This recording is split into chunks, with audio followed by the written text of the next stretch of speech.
И обврска и задача пред нас да направиме што е можно поголемо учество, инклузивност во работата на полицијата. Од една страна не само етничката, верската застапеност, а изминатите години посветуваме и поголемо внимание во делот на родовата застапеност, не само во делот на вработените од полицијата, туку и на раководниот кадар. Секако дека јас би бил наистина среќен да се јават кандидати за прием во полициски службеници и од ромската, и од српската, и од турската, и сите други етнички заедници. За Берово е значајно да имаме полицајци роми. Ова нека биде апел самите да се пријават, да учествуваат во селекцијата, да се надпреваруваат и секако дека сите оние кои што се заинтересирани, имат желба, добро ќе ги поминат овие селекции, може да бидат дел од македонската полиција. Така да,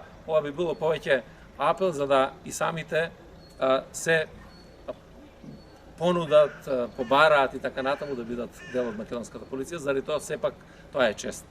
Генерално безбедносната состојба е мирна, стабилна, со многу предизвици. Државата има извонредна геостратешка положба и таа допринесува да имаме навистина добра комуникација, да имаме добар пристап, конекција со другите држави, да ни помогне во атрактивноста на државата за инвестиции во економскиот развој. Меѓутоа, сето тоа ги зголемува и безбедносните ризици и предизвици. Така да, не се само протестите сега како еден од безбедносните ризици. Тоа е моменталната состојба. Ние сме постојано со сериозни предизвици безбедносни, ако погледнете миграцијата, тероризмот, прекограничниот криминал, сајбер безбедноста на која што малку посветуваме внимание.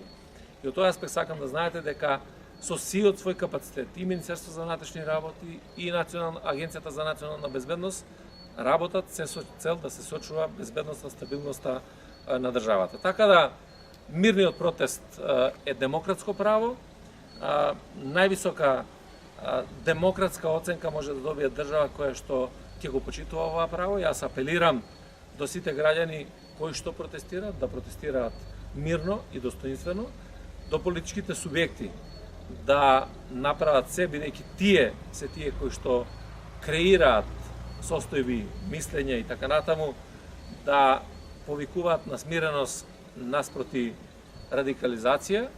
Преку мирни протести може да се искаже својот став, додека преку вандализам, преку радикализација и преку насилство не може да се постигне ништо.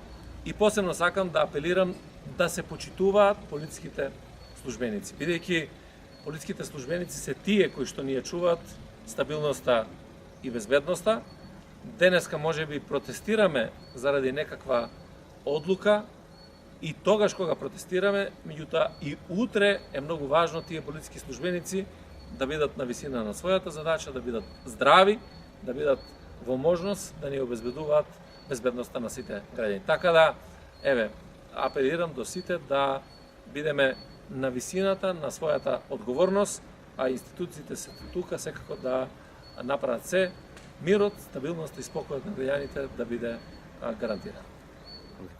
Благодарам.